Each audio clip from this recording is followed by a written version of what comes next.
Hello. Welcome to unique study point. चलिए आइए सभी लोग, यूनिक स्टडी पॉइंट चैनल में आप सभी लोगों का स्वागत है।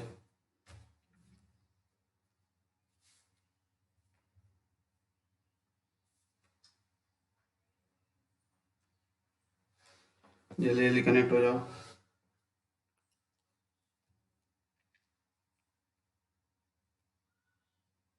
लिंक शेयर करिए सबको।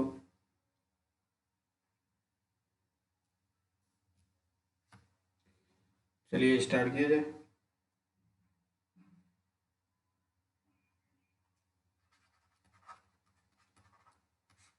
एनएफटी की क्लास।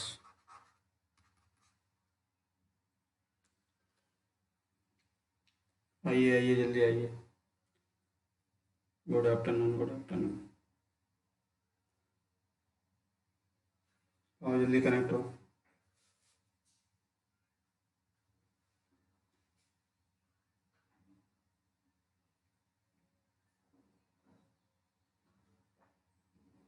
चलिए शुरू किया जाए।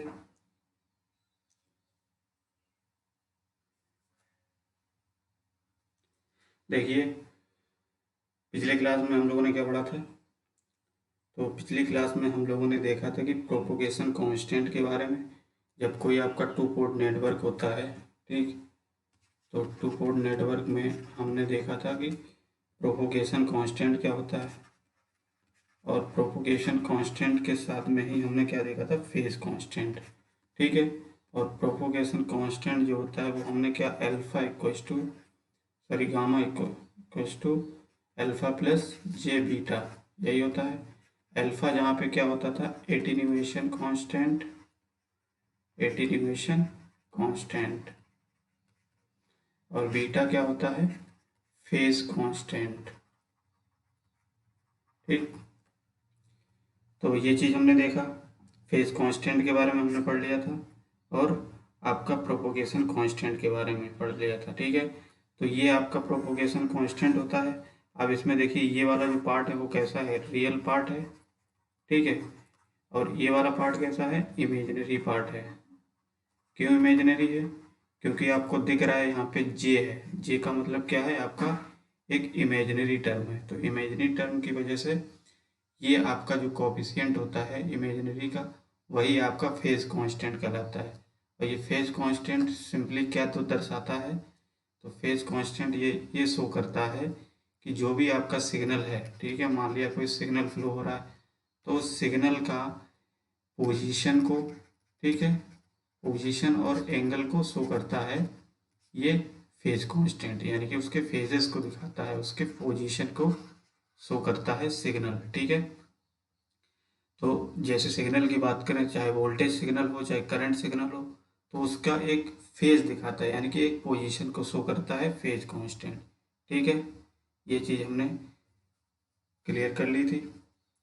आज हम लोग बात करेंगे एटीन्यूएशन कांस्टेंट के बारे में। ठीक है। जो कि आपको जो रियल पार्ट है प्रोपोगेशन में, जो रियल पार्ट होता है वही आपका एटीन्यूएशन कांस्टेंट होता है। ठीक। तो सबसे पहले आप हेडिंग डालोगे सभी लोग, एटीन्यूएशन कांस्टेंट। चलिए डालिए।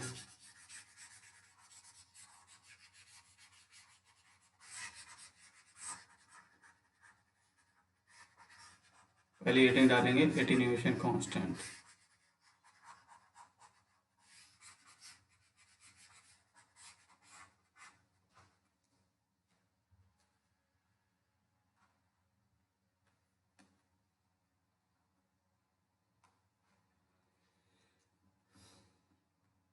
है attenuation constant, constant of two port network, two port network. ठीक है, डालिए, लिखिए हेडिंग सब लोग।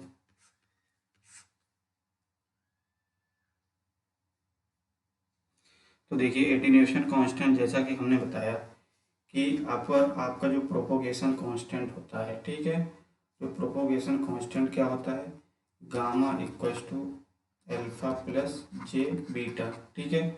तो इसमें ये जो कांस्टेंट होता है यानी कि real part of propagation, real part of propagation is called क्या, एटीन्यूएशन, एटीन्यूएशन कांस्टेंट, ठीक है।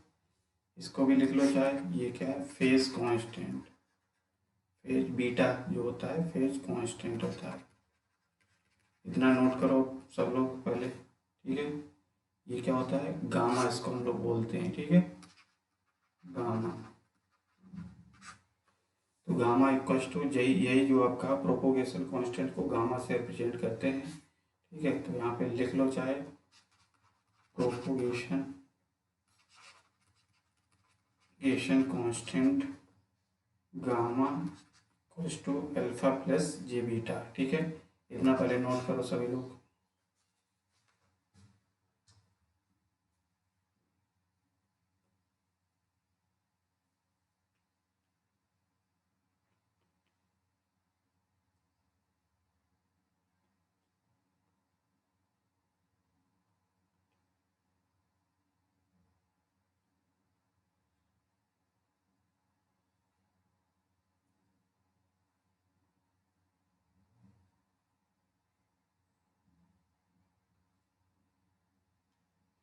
नोट कर लिया,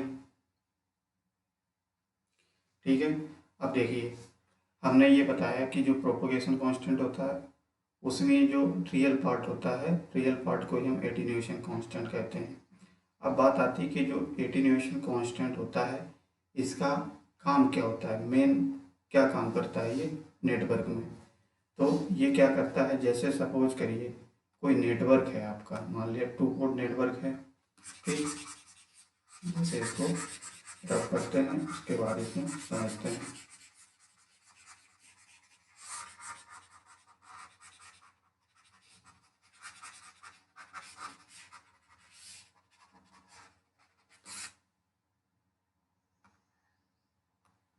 जैसे क्या होता है, मान लिया कोई एक नेटवर्क है, ये क्या है, कोई 2 पोर्ट नेटवर्क है।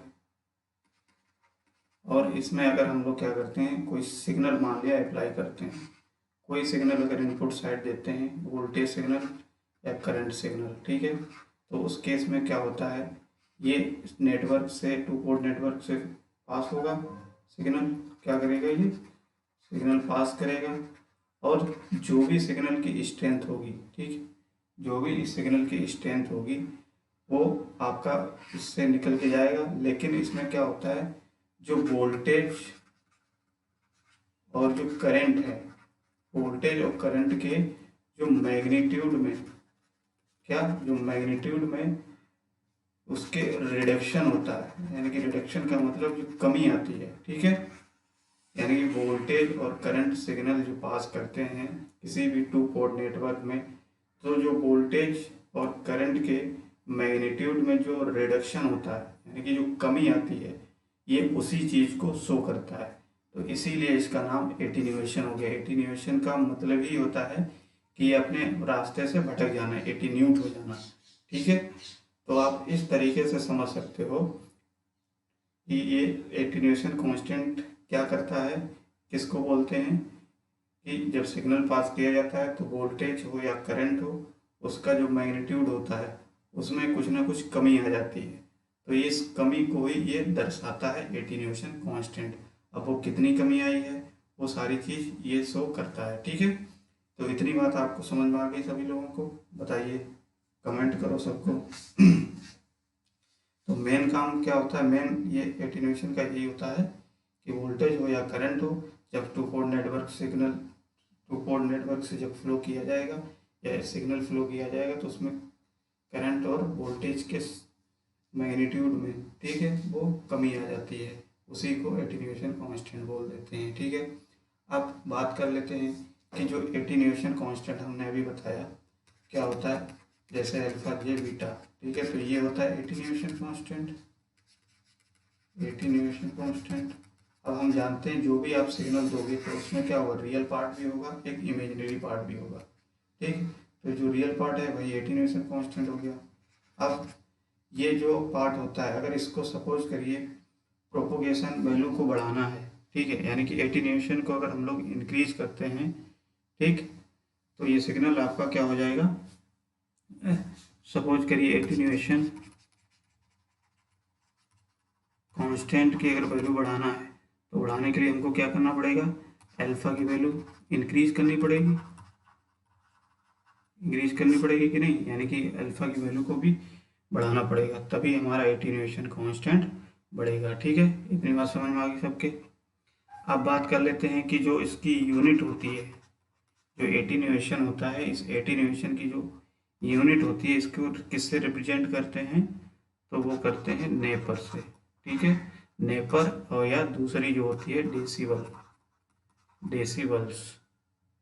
ठीक, तो ये यूनिट होती है किसकी, एटीन्यूएशन कांस्टेंट की। इतनी बात समझ में आई सब लोगों के, बताइए। चलिए आप लिखिए इसमें।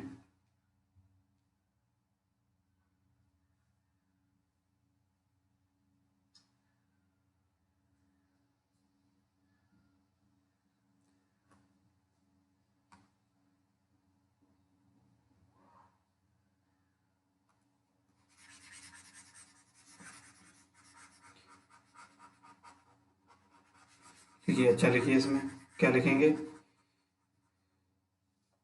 प्रोपोगेशन कांस्टेंट, प्रोपोगेशन कांस्टेंट को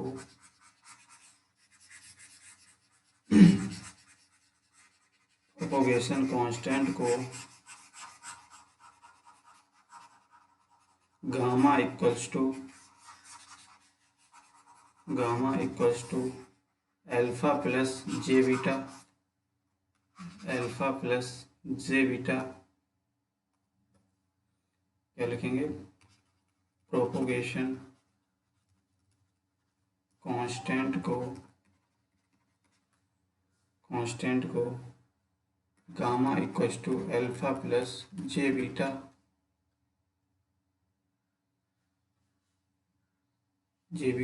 से प्रदर्शित किया जाता है या रिप्रेजेंट किया जाता है, जिसमें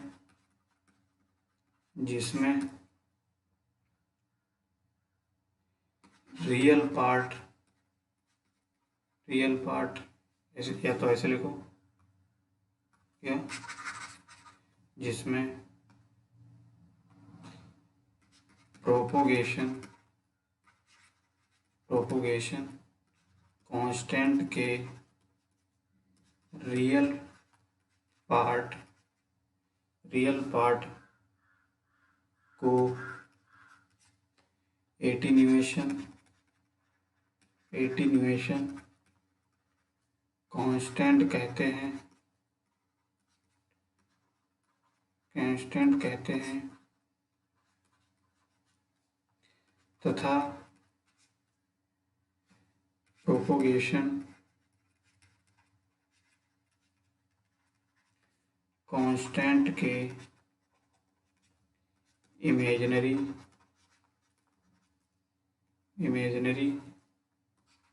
पार्ट को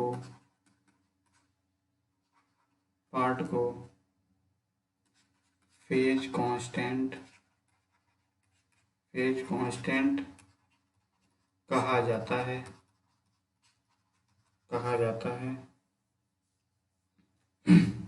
और लिखिए आगे, कहा जाता है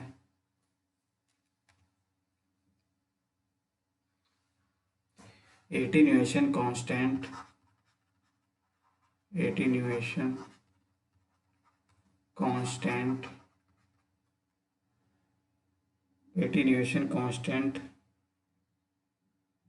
यह बताता है कि जब कोई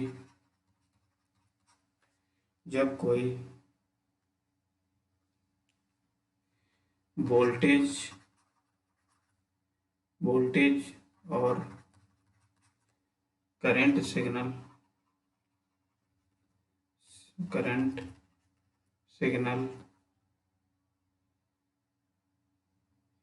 सिग्नल जब किसी नेटवर्क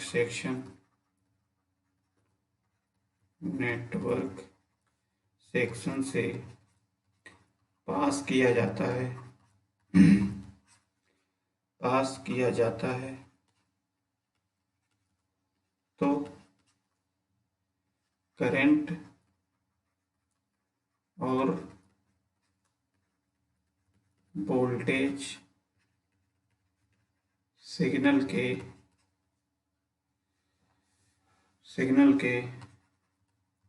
मैग्नीट्यूड में जो रिडक्शन या कमी होती है उसी को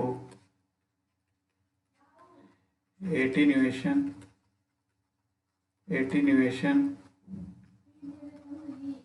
कांस्टेंट कहा जाता है। एटीन्यूएशन कांस्टेंट कहा जाता है।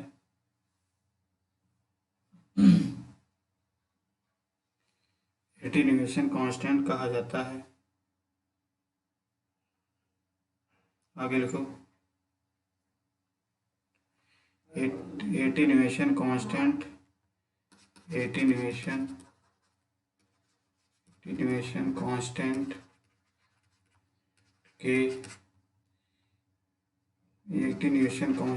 का मात्रक या यूनिट नेपर या डेसिबल्स होती है। और लिखोगे एटीन्यूएशन को, आगे लिखो, एटीन्यूएशन को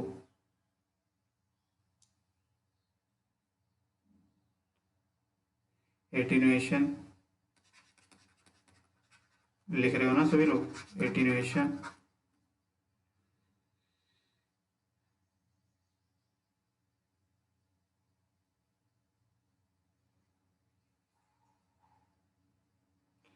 एटीन्यूएशन अनुपात होता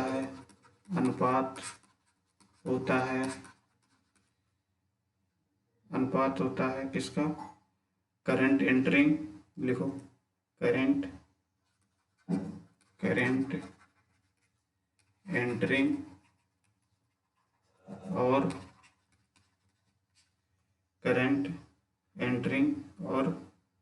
करंट लीविंग का। ठीक है, करंट लीविंग का मतलब करंट लीविंग। तो हमने क्या बताया कि आपका जो एटीन्यूएशन कांस्टेंट होता है, ठीक, इतना नोट कर लीजिए सभी लोग, ना कर पाए तो आगे और नोट करेंगे इसमें। तो ये जो होता है इसको हम लोग ई पे power alpha equals to modulus क्या लिखते हैं, IS अपॉन IR। ठीक, अब देखो, अगर इसको ई पे पावर अल्फा है, अगर अल्फा ही हम जानते हैं क्या होता है, एटीन्यूएशन कांस्टेंट है। अगर इस एटीन्यूएशन कांस्टेंट को हमको निकालना है तो इस एटीन्यूएशन कांस्टेंट को निकालने के लिए क्या करोगे, अल्फा इक्वस टू लॉग आ जाएगा यहाँ पे, लॉग बेस ई, और ये क्या हो जाएगा, modulus I of S upon IR। ठीक है, ये किसमें होता है, नेपर या डेसिबल्स।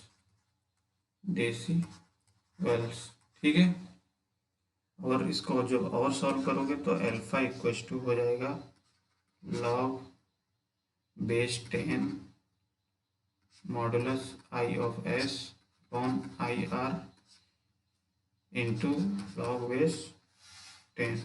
ठीक है, लॉग 10, तो लॉग 10 की वैल्यू लॉग बेस ई है, लॉग बेस 10, लॉग बेस ई 10, तो इसकी वैल्यू क्या होती है 1 होती है। अगर हम लोग इसको पूरा सॉल्व करेंगे तो अल्फ़ा की वैल्यू आती है 2.303 लॉग 10, लॉग बेस 10। ठीक, I S on I R ये होता है नेपर पर किलोमीटर। ठीक, तो इसकी यूनिट आप लिख लीजिए। तो यहाँ पे हमने देखा कि ये क्या होता है एटीन्यूएशन कांस्टेंट। तो एटीन्यूएशन कांस्टेंट में आपको इतना लिखना है। ठीक है, तो देखिए ये क्या है, इस तरीके से हमने देखा कि एटीन्यूएशन कांस्टेंट अगर आप लोगों ने नहीं लिख पाया है तो इसको नोट कर लीजिए। ठीक, चलिए नोट करिए। ये नोट करने के बाद फिर ये करेंगे नोट। ठीक, चलो नोट करो।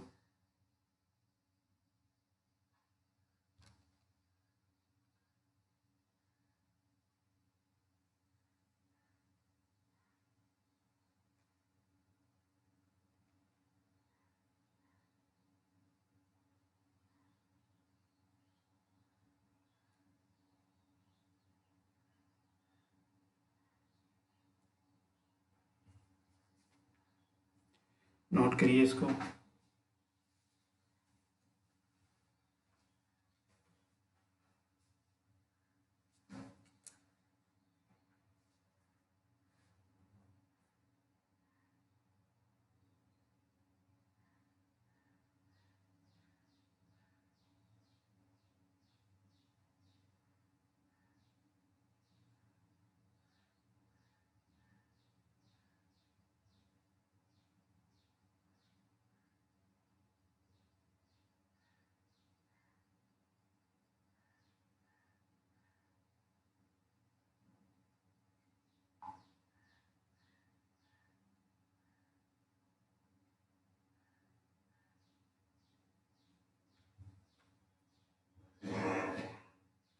करिए जल्दी, नोट हो जाए तो कमेंट करना। ठीक,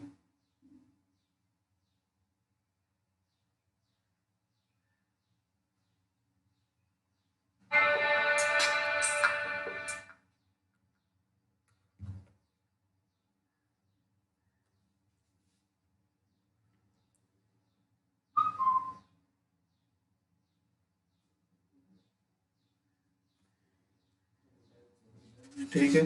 अब देखिए ये चीज़ हमने बात कर ली आपकी एटीन्यूएशन कांस्टेंट की। अब एटीन्यूएशन कांस्टेंट के बारे में हमने देखा कि ये तरीके से होता है। ठीक है, अब अभी तक हमने देखा था कि कैरेक्टरिस्टिक इम्पीडेंस जो होती है जेड नॉट। ठीक, तो ये जेड नॉट हमने टी नेटवर्क के लिए एनालिसिस किया था। ठीक, अब इसी में हम लोग क्या करेंगे, जो पाई अगर सेक्शन नेटवर्क लेते हैं तो पाई सेक्शन नेटवर्क के लिए क्या बनेगा। ठीक, तो चलिए नोट करिए, नेक्स्ट टॉपिक डालिए, analysis analysis of characteristic of impedance impedance Z not of symmetrical pi network. चलिए हेडिंग डालिए सभी लोग।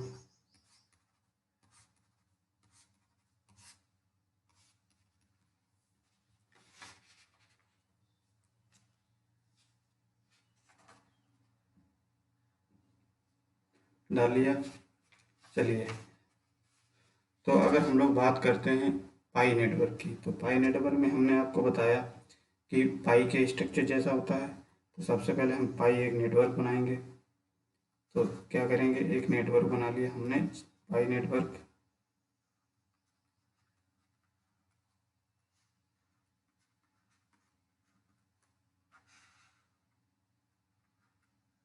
ये क्या है 2Z2 और ये क्या हो जाएगा यहाँ पे 2Z2, इसकी वैल्यू है सेंट ब्रांच की। अब यहाँ से हमने क्या किया, एक characteristic impedance Z not connect कर दिया इधर साइड। ठीक, ये क्या है, जेड नॉट, इसी को क्या बोलते हैं, कैरेक्टरिस्टिक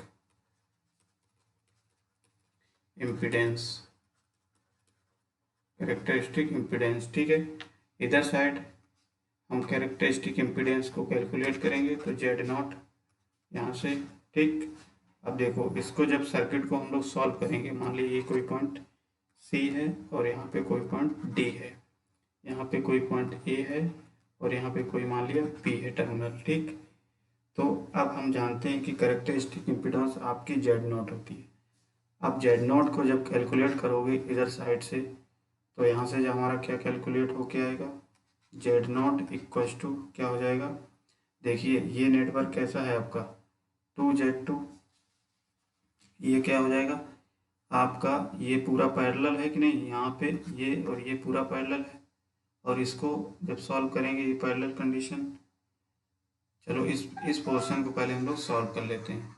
तो ये हम जानते हैं क्या है, 2Z2 पैरेलल है किसके, जेड नॉट के, तो यहाँ से हमारा क्या निकलेगा, 2Z2 Z naught upon 2Z2 plus Z not.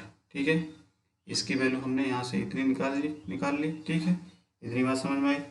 अब क्या करोगे, हम जानते हैं कि ये वाला पोर्शन हमने कैलकुलेट कर लिया, और इसी में अगर हम लोग क्या करते हैं, ये पोर्शन जोड़ दें, ये कि देखो सीरीज में है, तो ये पैरेलल प्लस सीरीज, सीरीज में क्या है, ये पूरा पोर्शन जब सॉल्व करेंगे तो ये क्या हो जाएगा, Z1 ऐड हो जाएगा इसमें। ठीक, तो यहाँ तक हमने क्या किया, इसको सॉल्व कर लिया, ये पूरा पोर्शन यहाँ तक हो गया कि नहीं हो गया, बताओ, इतनी बात समझ में आई। तो इतना पोर्शन हो गया। अब हम जानते हैं कि ये जो इम्पीडेंस है 2Z2 और ये पूरा क्या है, पैरेलल में है, तो आप इस तरीके से लिख सकते हो इसको, Z naught equals to 2Z2 parallel है किसके, 2Z2 Z naught upon 2Z2 plus Z naught और प्लस के Z2।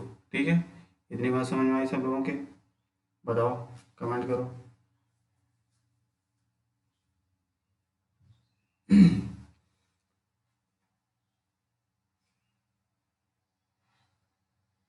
इतना नोट करो पहले।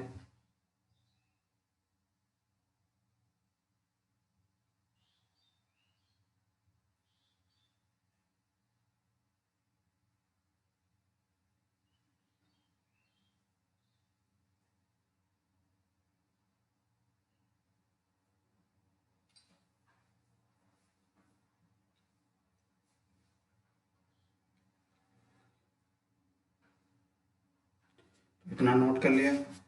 अब देखिए, अब इस चीज़ को हम लोग और आगे सिंपली सॉल्व करते हैं। तो जब इसको सॉल्व करेंगे, ठीक, तो इसको हम रफ कर दे रहे हैं, आपने नोट कर लिया होगा।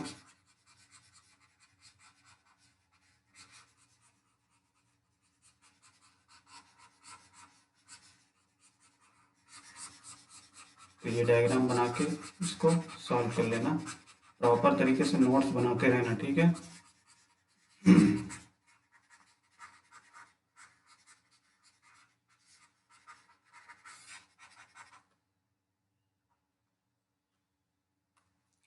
देखो इस पोर्शन को हम लोग और आगे सिंपली सॉल्व करेंगे। तो जेड नॉट इक्वल्स टू, ये क्या है, पैरेलल है, तो पैरेलल के लिए हमारा कंडीशन क्या होगा, 2Z2 इंटू ब्रैकेट में लिख लो Z1, एक मिनट, Z1 है या Z2 है, यहाँ पे Z1 होगा। ठीक है, यहाँ पे Z1 करो। ठीक, ये Z1 प्लस के 2Z2 Z naught upon 2Z2 plus Z not. ठीक, इतना हो गया, अपॉन पूरा क्या हो जाएगा, क्योंकि पैरेलल है, पैरेलल को जब सॉल्व करते हैं 2Z2 प्लस के Z1 प्लस के 2Z2 Z naught upon 2Z2 plus Z not. ठीक है, इतना हो गया। चलिए इतना नोट करो पहले।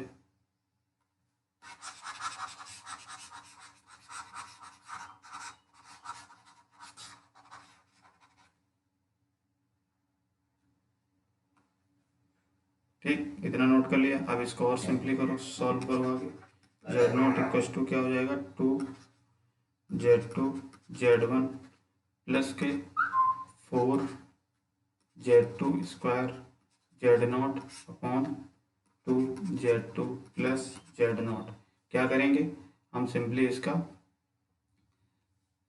इसमें वो करेंगे, एलसीएम लेंगे, और इसको एलसीएम लेने के बाद इसको सॉल्व करेंगे, तो हमारा इस पोर्शन को इस तरीके से ही आ जाएगा। और आगे जब इसको सॉल्व करेंगे तो देखिए, इसका एलसीएम लोगे, ये वाला इसका एलसीएम लोगे पूरे का नीचे वाले पोर्शन का, तो ये क्या बनेगा, 2Z2 और क्या हो जाएगा, 2Z2 प्लस के Z0 प्लस के Z1, और ये ब्रैकेट में 2Z2 Z0 प्लस के 2Z2 Z0, ठीक है, अपॉन पूरा क्या हो जाएगा, 2Z2 प्लस Z0। इतनी बात समझ में आई सब लोगों के। तो सिंपली आपको इसको सॉल्व करना है, ठीक,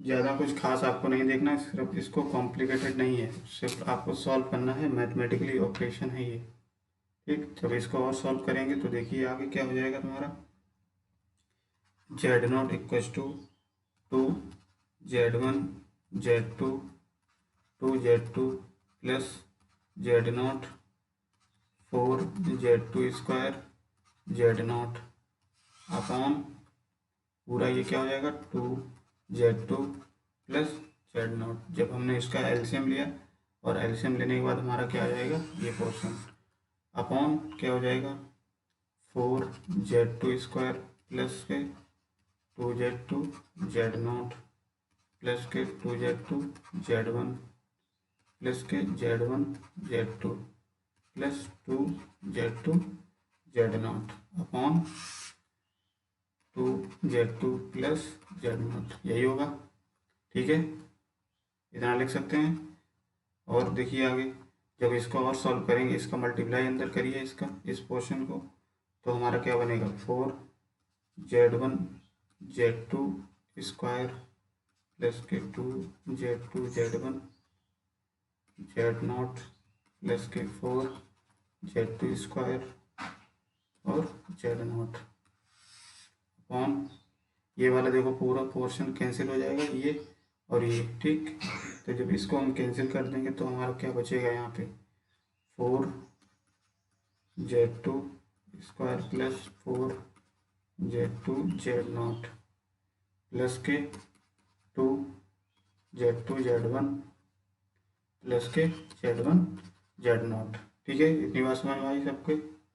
अब क्या करोगे, इसी के आगे और सॉल्व करोगे, तो इसको जब सॉल्व और करेंगे तो यहाँ पे क्या हो जाएगा, Z0 equals to 4Z2 square Z1 plus 2Z1 Z2 Z0 plus के 4Z2 square Z0 upon 4Z2 square plus 4Z2 Z0 plus 2Z1 Z2 plus Z1 Z2, ठीक है। इसको आपको सॉल्व करना है बस, और कुछ नहीं है।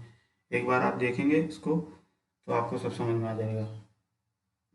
अब यहाँ से देखो क्या करोगे, आप क्रॉस मल्टीप्लिकेशन करोगे, क्रॉस सॉल्व करोगे, जैसे इसको और इसको इस तरीके से। तो जब इसको और सॉल्व करोगे तो हमारा क्या बनेगा portion, 4Z2 square Z1 plus 2Z1 Z2 Z0 plus के 4Z2 square Z0 equals to 4Z2 square Z0 plus के 4Z2 Z0 square plus 2Z1 Z2 plus के Z1 Z0 स्क्वायर, ठीक है, इतना हो गया। अब देखो इसमें, देखो जो चीज़ कैंसिल हो रही उससे उसको आप कैंसिल कर दो। देखो 2Z1 Z2 Z0 2Z1 Z2 Z0 ये कैंसिल हो जाएगा, ठीक। अब इतना कैंसिल हो गया। अब हमारे पास और कुछ कैंसिल हो रहा है, देखो 4Z2 square Z1 4Z2 square और कुछ कैंसिल हो रहा है,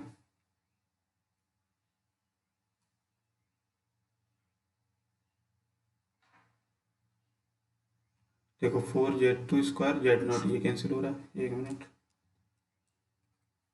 ये कैंसिल हो रहा है, देखो ये कैंसिल हो गया। बचा क्या हमारे पास, 4z2 square z1 equals to 4z2 z0 square plus z1 z0 square, यही बचेगा। बताओ। अब देखो इस पोर्शन में आपका कुछ कॉमन आ रहा है, तो यहाँ से हम लोग कॉमन ले सकते हैं z0 तो जब यहाँ से z0 स्क्वायर कॉमन लोगे तो यहाँ क्या बचेगा, 4z2 प्लस z1, यही बचेगा। ठीक, और इधर हमारा क्या है, 4z2 z1। ठीक, अब यहाँ से हमको निकालना क्या है, z0 की वैल्यू।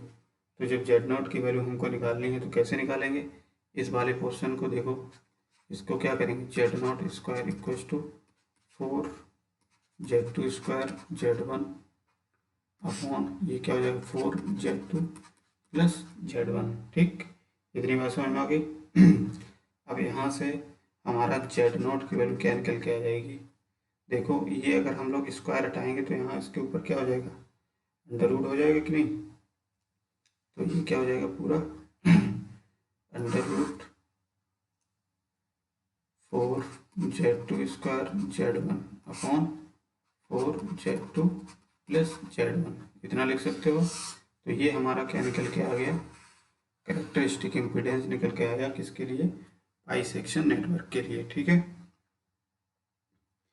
देखो इसमें अगर और इसको सिंप्लीफाई करो तो और कर सकते हो। सिंप्लीफाई कैसे, अगर हम लोग इसमें क्या करें, 4z2 को कॉमन ले लें इस पोर्शन में ना, देखिए 4z2 स्क्वायर z1 अपॉन नीचे वाले पोर्शन से 4z2 अगर कॉमन लें तो ये इधर साइड से कॉमन होगा नहीं, तो ये एक मान चलिए ज़बरदस्ती कॉमन ले रहे हैं, तो यहाँ पे क्या हो जाएगा 1 प्लस z1 अपॉन 4z2, यही होगा कि नहीं। तो यहाँ से ये और ये कैंसिल हो गया, एक कैंसिल हो गया, तो यहाँ से अब हमारा क्या बचा है, z0 equals to under root z1 z2 upon 1 plus z1 upon 4z2। ठीक है, तो ये हमारा क्या निकल के आ गया, यही हमारा क्या होता है, कैरेक्टरिस्टिक इम्पीडेंस। कैरेक्टरिस्टिक इम्पीडेंस, ठीक, कैरेक्टरिस्टिक इम्पीडेंस है किसके लिए, पाई सेक्शन नेटवर्क, पाई सेक्शन नेटवर्क के लिए।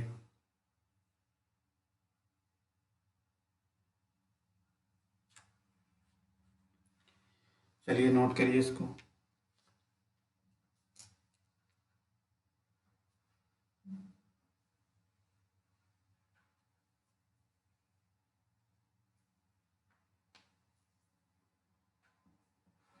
तो यहाँ से आपको नोट करना है पूरा। ठीक है, पहले तो ये नोट करोगे, पहले डायग्राम बना था वो बनाओगे, उसके बाद यहाँ से स्टार्ट करोगे ये पोर्शन, फिर ये, फिर ये। ठीक, तो यहाँ तक आपका ये क्या है, पाई सेक्शन नेटवर्क का कैरेक्टरिस्टिक है।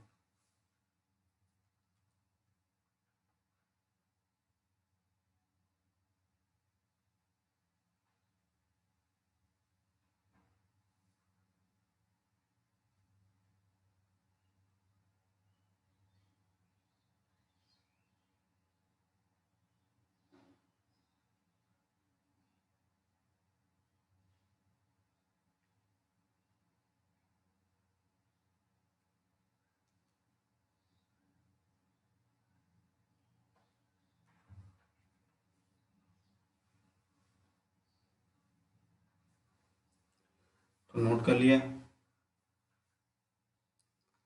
एक काम करो, या तो नोट नहीं कर पा रहे इसका स्क्रीनशॉट ले लो, बाद में नोट कर लेना। ठीक, तो यहाँ से पहले स्क्रीनशॉट ले लो, 1 मिनट यहाँ से ले लो, इसका स्क्रीनशॉट लो पहले, ले लिए सब लोग, चलो इसका लो,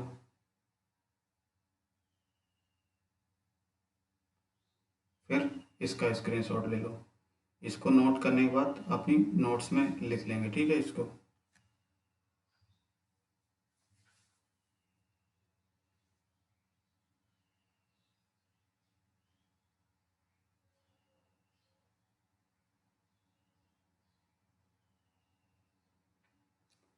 तो इस तरीके से आपका ये हो गया कैरेक्टरिस्टिक इम्पीडेंस। इसमें कुछ टॉपिक और बचे हैं, ठीक, वो भी हमारा कंप्लीट हो जाएगा।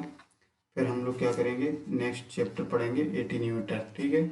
फिर एटीन्यूएटर के बाद आपका फ़िल्टर आएगा, फ़िल्टर का यूज़ क्यों करते हैं वो चीज़ें हम लोग देखेंगे इसमें, ठीक। तो हो गया ना, चलिए फिर तो आज के लिए हम लोग इतना ही रखते हैं क्योंकि टाइम हो गया है, ठीक। चलिए नेक्स्ट क्लास में मिलते हैं, ठीक, फिर बाय बाय, धन्यवाद।